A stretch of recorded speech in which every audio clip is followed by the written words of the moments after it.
Hello everyone, welcome to केनी studies. आज है 22 दिसंबर और आज के करंट अफेयर सेशन में हम जिन टॉपिक्स को कवर करेंगे वो टॉपिक्स हैं इंडियाज न्यूक्लियर एनर्जी मिशन, साथ ही हम देखेंगे ब्रिक्स की प्रेसिडेंसी के बारे में। देन हम देखेंगे हाल ही में चर्चा में रहा एक्सरसाइज डेजर्ट साइक्लोन के बारे में। इसके बाद हम देखेंगे development communication information and dissemination scheme के बारे में। देन हाल ही में चर्चा में रहा क्यूनी वाइल्ड लाइफ सेंचुरी के बारे में देखेंगे। उसके बाद हम देखेंगे सैयद मुश्ताक अली ट्रॉफी 2025 के बारे में और लास्ट में हम देखेंगे commission for air quality management के बारे में। तो शुरू करते हैं। आज का फर्स्ट क्वेश्चन है,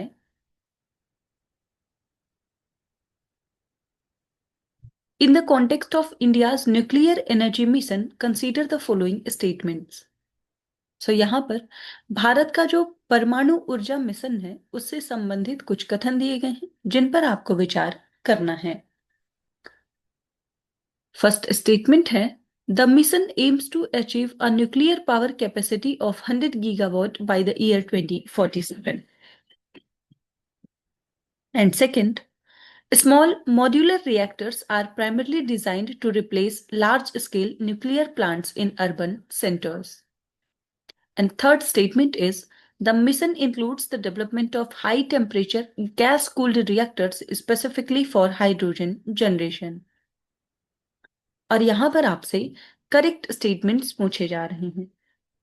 आपको बताना है इंडिया का जो न्यूक्लियर एनर्जी मिशन है उससे संबंधित यहाँ पर कितने ऐसे स्टेटमेंट्स हैं जो कि करेक्ट हैं।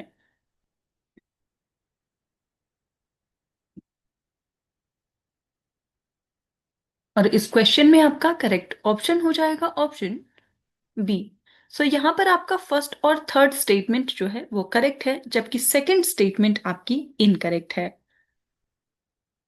क्योंकि ये प्रोवाइड करेगा captive power for industrial decarbonisation rather than just replacing large urban plants. आप देख सकते हैं यहाँ डिटेल में। The mission sets a long-term target of 100 gigawatt by 2047 to support India's net zero 2070 goal. SMR जो है, small modular reactors, it can complement the grid. Their primary focus is on decentralized power, repowering retiring fossil units and providing captive power for industrial decarbonization rather than just replacing large urban plants. The Bhabha atomic research centre, जैसे हम बाग के नाम से जानते हैं, is working on a high temperature gas cooled reactor designed for the efficient hydrogen generation. And SMRs are considered a clean base load because they provide stable power unlike intermittent renewables. ये जो scheme है ये जो mission है ये काफी चर्चा में रहा है, बिकॉज यूनियन फाइनेंस मिनिस्टर ने अनाउंस किया है डेडिकेटेड न्यूक्लियर एनर्जी मिशन को one of the biggest moves to expand nuclear energy sector with an allocation of 20,000 crore in union budget 2025 and 26। आपने देखा कि इसका टारगेट है अचीव करना 100 gigawatt of nuclear power capacity by 2047। वर्तमान समय में इंडिया की जो इंस्टॉल्ड न्यूक्लियर एनर्जी कैपेसिटी है वो है 8,180 मेगावाट एज ऑफ जनवरी 30, 2025, और गवर्नमेंट का प्लान है to increase this to 22,480 megawatt by 2031 and 32। इसका एम है for research and development of the small modular reactors and setting up of at least 5 SMRs by 2033. SMRs की बात करें तो they are advanced nuclear reactors that have a power capacity of up to 300 megawatt per unit. बढ़ते हैं next question की ओर।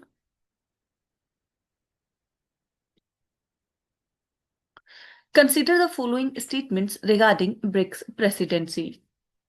BRICS जो संगठन है उसकी अध्यक्षता को लेकर के यहाँ पर कुछ स्टेटमेंट्स दिए गए हैं जिन पर आपको विचार करना है।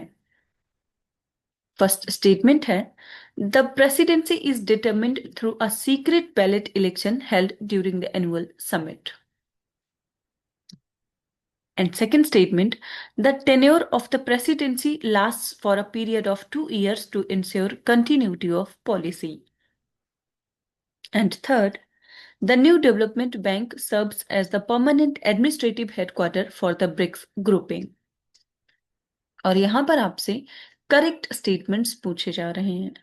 आपको बताना है कि ब्रिक्स की जो अध्यक्षता है उसको लेकर के यहाँ पर जो भी स्टेटमेंट्स दिए गए हैं इनमें कितने ऐसे स्टेटमेंट्स हैं जो कि करेक्ट हैं.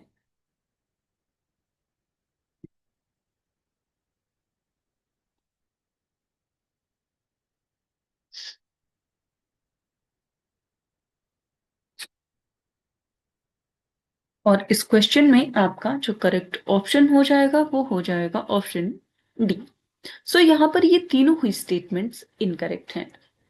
ब्रिक्स की जो प्रेसिडेंसी है वो रोटेशनल होती है, इलेक्टेड नहीं होती, ये आप ध्यान रखेंगे. सेकंड स्टेटमेंट इनकरेक्ट है क्योंकि यहाँ पर जो प्रेसिडेंसी का टेन्योर होता है वो होता है 1 ईयर का, from 1 January to 31 December. Third statement incorrect है because BRICS is an informal coordination platform and has no permanent headquarter. आप यहां देख सकते हैं, the presidency is rotational not elected and the tenure is 1 year. So BRICS जो है ये एक इनफॉर्मल कोऑर्डिनेशन प्लेटफॉर्म है and has no permanent headquarter और सेक्रेटरी. वहीं अगर हम एनडीबी की बात करें, न्यू डेवलपमेंट बैंक की, जो इसका हेडक्वार्टर है वो संघाई में है और ये एक फाइनेंशियल इंस्टीट्यूशन है, ना कि एडमिनिस्ट्रेटिव हेडक्वार्टर है ब्रिक्स का. So this lack of a formal charter or permanent headquarter is a defining characteristic of a BRICS informal nature. BRICS की जो समिट 2025 में आयोजित हुई, अगर हम इसकी बात करें तो ये 17th समिट है ब्रिक्स की, जिसका आयोजन किया गया रियो डी जेनेरियो, ब्राजील में. तो आप ध्यान रखेंगे 2025 में ब्रिक्स समिट की होस्ट कंट्री रही है ब्राजील. और इसमें जो पार्टिसिपेंट्स या जो ब्रिक्स मेंबर्स हैं उनकी बात करें तो ये कंट्रीज हैं Brazil, Russia, India, China, south Africa, Egypt, Ethiopia, Indonesia, Iran और UAE.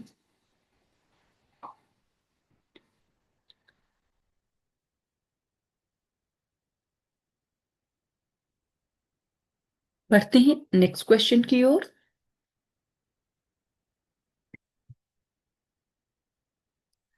With reference to exercise Desert Cyclone, consider the following statements. तो यहाँ पर जो एक्सरसाइज डेजर्ट साइक्लोन है उससे संबंधित कुछ कथन दिए गए हैं जिन पर आपको विचार करना है.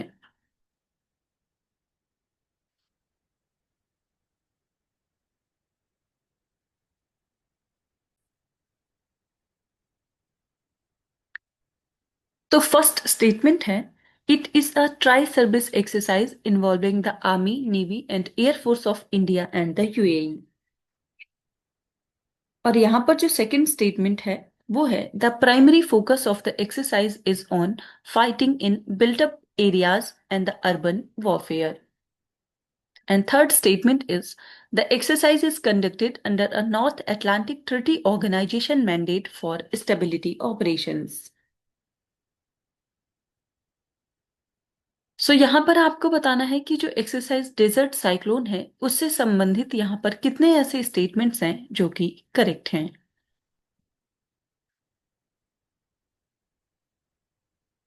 और इस क्वेश्चन में आपका करेक्ट ऑप्शन हो जाएगा ऑप्शन ए. तो यहाँ पर केवल एक ही स्टेटमेंट करेक्ट है और वो है सेकंड स्टेटमेंट, जबकि फर्स्ट और थर्ड स्टेटमेंट जो है वो इनकरेक्ट है. सो ये जो एक्सरसाइज डेजर्ट साइक्लोन है ये एक बायलेटरल ज्वाइंट मिलिट्री एक्सरसाइज है between the Indian army and the UAE land force. और थर्ड स्टेटमेंट इनकरेक्ट है क्योंकि ये जो एक्सरसाइज है ये कंडक्ट की जाती है under the UN mandate, not NATO mandate. आप देख सकते हैं. सो it is a bilateral joint military exercise between the Indian Army and the UAE land forces, specifically involving mechanized infantry. So the core objective is training for fighting in built up areas, urban warfare and sub-conventional operations. So this exercise is conducted under a UN mandate, not NATO mandate, and the 2025 edition features the integration of unmanned aerial systems and joint mission planning, strengthening bilateral defense ties. So अभी recently Ministry of Defense ने inform किया है that an Indian army contingent has departed from the for the United Arab Emirates to participate in the second edition of the joint military exercise Desert Cyclone जो कि scheduled है Abu Dhabi में from 18th of December to 30th of December this year. आप ध्यान रखेंगे desert cyclone exercise का ये second edition है. फर्स्ट एडिशन इसका आयोजित किया गया था 2024 में.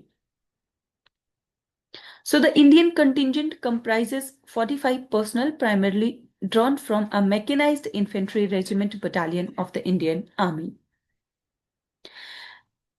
And the UAE जो लैंड फोर्स है they are represented by a contingent of similar strength from the 53 mechanized infantry battalion. सो जो कोर ऑब्जेक्टिव है इस एक्सरसाइज का वो है इन्हांस करना interoperability and strengthen defence cooperation between the Indian army and the UAE land forces. India और UAE की बात करें तो उन्होंने अपना डिप्लोमेटिक रिलेशन एस्टैब्लिश किया 1972 में. देन यूएई ने अपना जो एम्बेसी ओपन किया न्यू दिल्ली में वो 1972 में किया. And then India opened its embassy in Abu Dhabi in 1973. So India और यूएई की जो ज्वाइंट एयरफोर्स एक्सरसाइज है उसका पहली बार आयोजन किया गया 2008 में. 2025 की बात करें तो इंडियन जो नेवी शिप्स हैं INS Visakhapatnam and INS Trikand इन दोनों ने ही पार्टिसिपेट किया है in the bilateral naval exercise जिसका नाम है Zayed Talwar. And it aimed at enhancing naval interoperability and synergy. So आप ध्यान रखेंगे 2025 में आयोजित जो एक्सरसाइज डेजर्ट साइक्लोन है इसका आयोजन किया जा रहा है अबू धाबी में. बढ़ते हैं नेक्स्ट क्वेश्चन की ओर.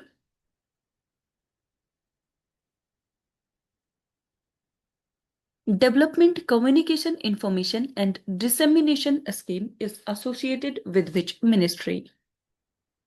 यहां पर आपसे पूछा जा रहा है विकास संचार सूचना एवं प्रसार योजना जो है ये किस मंत्रालय से संबंधित है. आपके ऑप्शंस हैं ministry of electronics and information technology, second ministry of information and broadcasting, third ministry of rural development या फिर मिनिस्ट्री ऑफ फाइनेंस.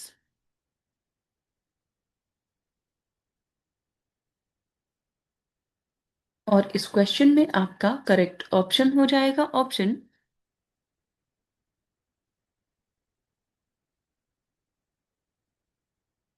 बी. सो ये जो development communication information and dissemination scheme है ये संबंधित है ministry of information and broadcasting से. आप देख सकते हैं The Minister of State for Information and Broadcasting informed Lok Sabha about the Development, Communication and Information Dissemination Scheme. और ये एक सेंट्रल सेक्टर स्कीम है under the ministry of information and broadcasting. So it supports information dissemination and citizen outreach for the government programs, schemes and initiatives. CBC जिसे central bureau of communication के नाम से जानते हैं ये एक यूनिट है under the ministry of information and broadcasting providing communication solutions in ministries, departments, public sector undertakings and autonomous body. So हाल ही में ये जो स्कीम है ये काफी चर्चा में रही है इसलिए आप इसे ध्यान रखेंगे. बढ़ते हैं नेक्स्ट क्वेश्चन की ओर. Kheoni wildlife sanctuary is located in which state. यहां पर जो क्यूनी वाइल्ड लाइफ या वन्यजीव अभयारण्य है उसके बारे में आपसे पूछा जा रहा है कि यह भारत के किस राज्य में स्थित है। आपके ऑप्शंस हैं मध्य प्रदेश, गुजरात, उत्तर प्रदेश या फिर कर्नाटका।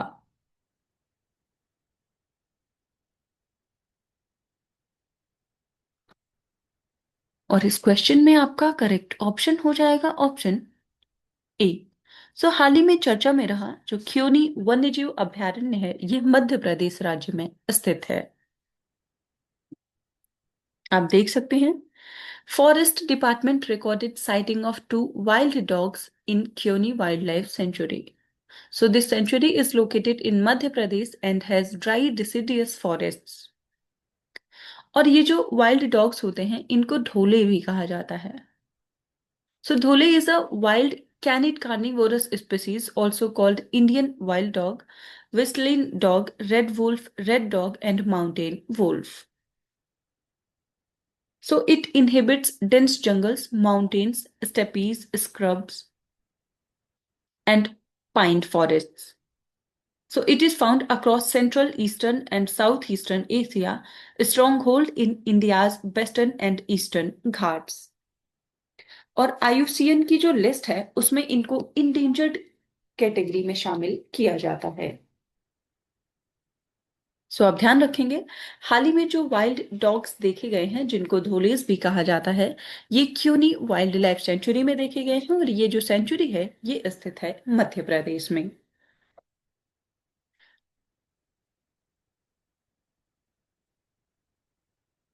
बढ़ते हैं नेक्स्ट क्वेश्चन की ओर।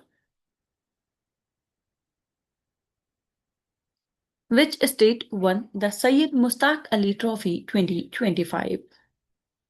हाल ही में सैयद मुश्ताक अली ट्रॉफी का जो फाइनल्स है वो संपन्न हुआ है। आपसे पूछा जा रहा है कि इस वर्ष की विजेता टीम कौन सी रही है या कौन सा राज्य विजेता रहा है।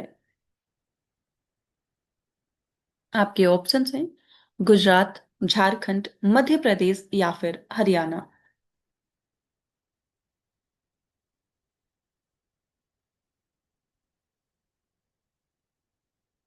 और इस क्वेश्चन में आपका करेक्ट ऑप्शन हो जाएगा option B. Syed Mushtaq Ali trophy की विजेता जो राज्य टीम रही है वो है झारखंड। आप देख सकते हैं Jharkhand won their maiden Syed Mushtaq Ali trophy 2025 beating Haryana by 69 runs in Pune. Captain Ishan Kisan smashed 101 of 49 balls. Kumar Kushagra scored 81 of 38. Jharkhand posted 262 by 3 in 20 overs, highest total in the Syed Mushtaq Ali Trophy final and fifth highest overall. Syed Mushtaq Ali trophy की बात करें तो ये एक domestic T20 cricket tournament है जिसका आयोजन India में किया जाता है और इसको जो बॉडी ऑर्गेनाइज करती है वो है BCCI, जिसे हम board of control for cricket in India के नाम से जानते हैं। And the tournament is named after former Indian test cricketer Syed Mushtaq Ali. Syed Mushtaq Ali trophy का जो पहला एडिशन है ये हुआ था 2006 और 7। लेटेस्ट एडिशन अभी हाल ही में हुआ है। आपने देखा कि विजेता जो टीम रही है वो है झारखंड और फाइनल्स में जो जिस टीम को झारखंड ने हराया है वो है हरियाणा। मोस्ट सक्सेसफुल टीम की बात करें तो वो है तमिलनाडु, जिसने अभी तक कुल 3 टाइटल्स अपने नाम किए हैं। बढ़ते हैं नेक्स्ट क्वेश्चन की ओर।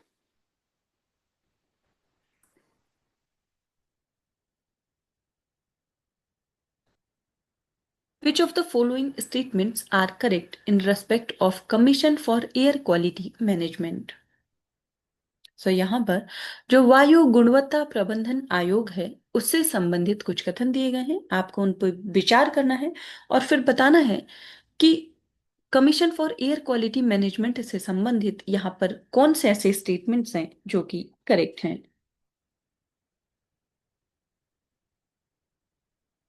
फर्स्ट स्टेटमेंट है CAQM was established under a central law in 2021 to address air pollution in the National Capital Region and adjoining areas. Second statement है, it has the power to issue binding directions to states and authorities under the environment protection act 1986.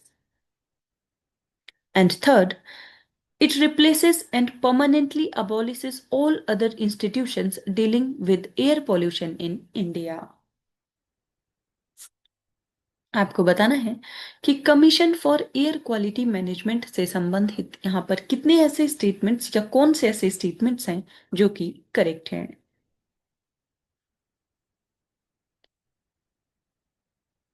और इस question में आपका correct option हो जाएगा option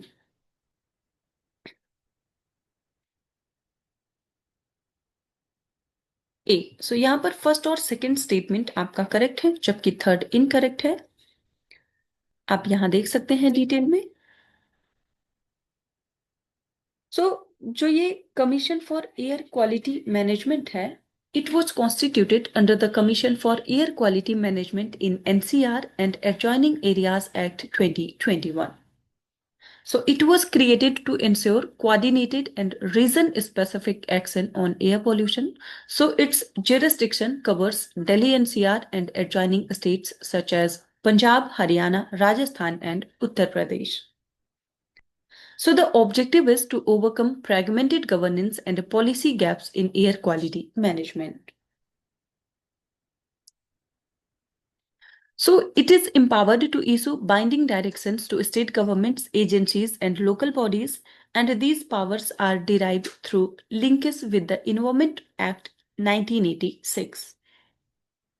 So its directions can override those of state pollution control boards within its jurisdiction, and non-compliance attract can penalties, ensuring stronger enforcement. सो आपने देखा कि ये जो CAQM है, it's mandate is limited to NCR and adjoining areas, not the entire country. So institutions like Central Pollution Control Board and State Pollution Control Board continue to function. And it acts as a coordinating and supervisory body, not a nationwide replacement. सो अभी हाल ही में ये authority काफी चर्चा में रही है, इसलिए आप ध्यान रखेंगे। सो आज की करंट अफेयर सेशन में इतना ही। Thank you for watching. Do like, share and subscribe.